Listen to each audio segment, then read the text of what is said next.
Mason, good to finally talk to you. I've actually run into you before. I don't think we chatted. I'll talk about that a little later in the interview. But my goodness, man, has this been a whirlwind 2024 season for you? Because not only have you landed on the scene, but you keep throwing fuel and everyone's buzzing about you. How's this season been like from your perspective? Oh, it's been great. Yeah, I mean, just adjusting to this new role for me, to hit the ground the way I have, it's been awesome, and the boys have been playing well too. So it's been a good atmosphere here in Oakland. Hey Mason, it's Dan.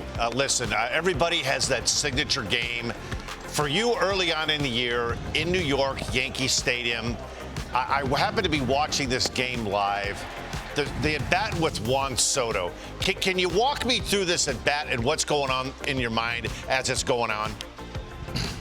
Yeah. I mean, obviously, pitching in a close game there at Yankee Stadium, the stage doesn't get much brighter than that. So pitching against one of the biggest stars in the game, I'm trying to be careful. I'm not trying to give him anything too good, but it's kind of reading his swing and getting in the zone. Seeing where he was at, kind of feeling him out. I think for pitchers all across the world, and me included, he can be a very intimidating guy, right? He'll do that shuffle. I got to tell you, was there any part of you when you punched him out of that last one that you wanted to give him one of these? Say, yeah, take that with you. Yeah, man. I mean, there's always that. You got that inside you. But I got the next guy coming up to the plate is pretty good too, Aaron Judge. So, I gotta stay locked in and get ready for that AB. But yeah, I mean, punching him out, that was big. I got to face him once last year. He got me for a sac fly, so to come back this year and get him twice in New York, that was great. Mason, hey man, it's Sean Casey. It's been fun for me, dude, because you're from the town next to me in Pittsburgh. So I just want you to know everybody back home is fired up, what you're doing out there in the big leagues. For me, I guess I'm wondering, what was the moment for you where you're like, oh my gosh, I can't believe it, like I'm in the big leagues? That for sure was last year. Second start, going to LA, facing the Angels. I got Trout and Ohtani, and I gave up a couple runs in the first inning. Came back in that second inning, faced him, struck Trout out, fastball away, and then came in and got Ohtani looking on the inside corner. So that was the first big moment that I was like, I'm in the big leagues. Trout Ohtani, that's pretty good. Yeah, especially for a kid that started at Waynesburg University, then went to Gardner-Webb. You know what's interesting about you is that I actually stumbled upon your name at the 2021 MLB Draft Combine. You were there. You got on the mound.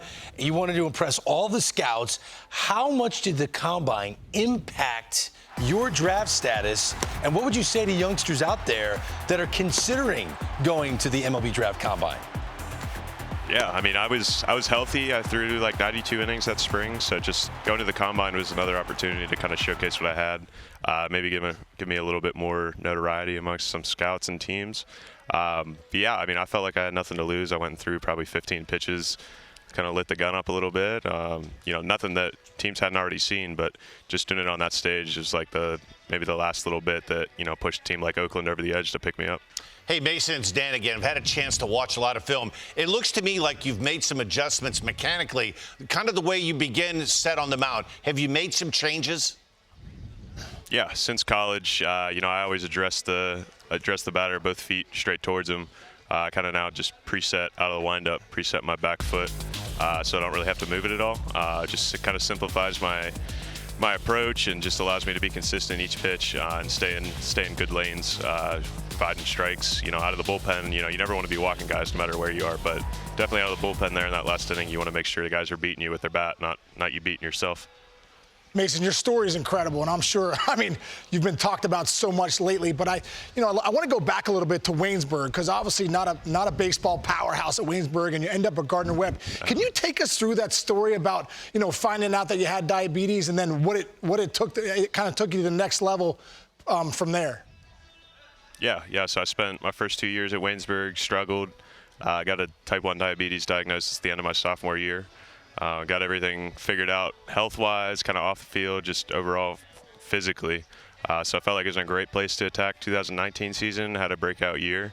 So yeah, it was kind of a whirlwind, definitely a shock, but I hit the ground kind of running with that too, just kind of adapted to everything I have to do on a daily basis. And yeah, it's part of who I am now.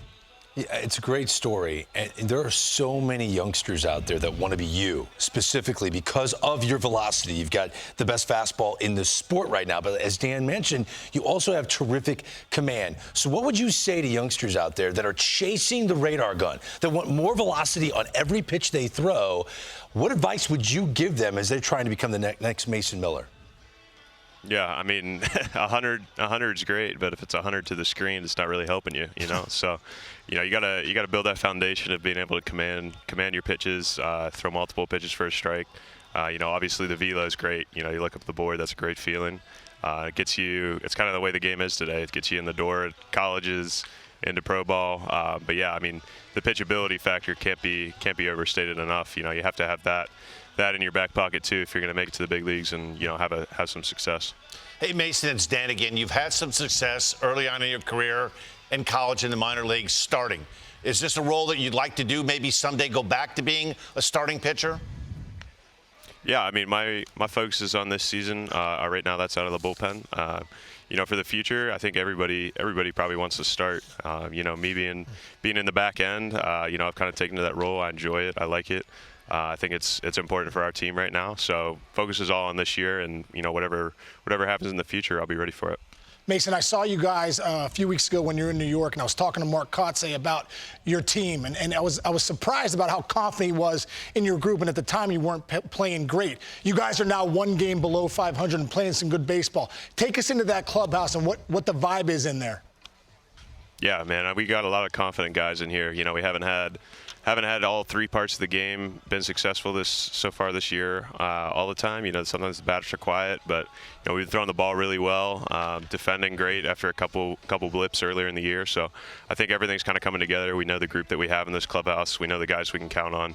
And yeah, I mean, just as a group, we're playing good ball, playing confident, playing like a competitive team, and that's all we're after. Mason Miller, you are must-see TV right now. You are must-see TV. We love watching you pitch, and it was so exciting to finally get a chance to talk to you on MLB Tonight. Thank you so much for your time, and congrats on being named the AL Reliever of the Month. Thank you, guys. Appreciate it.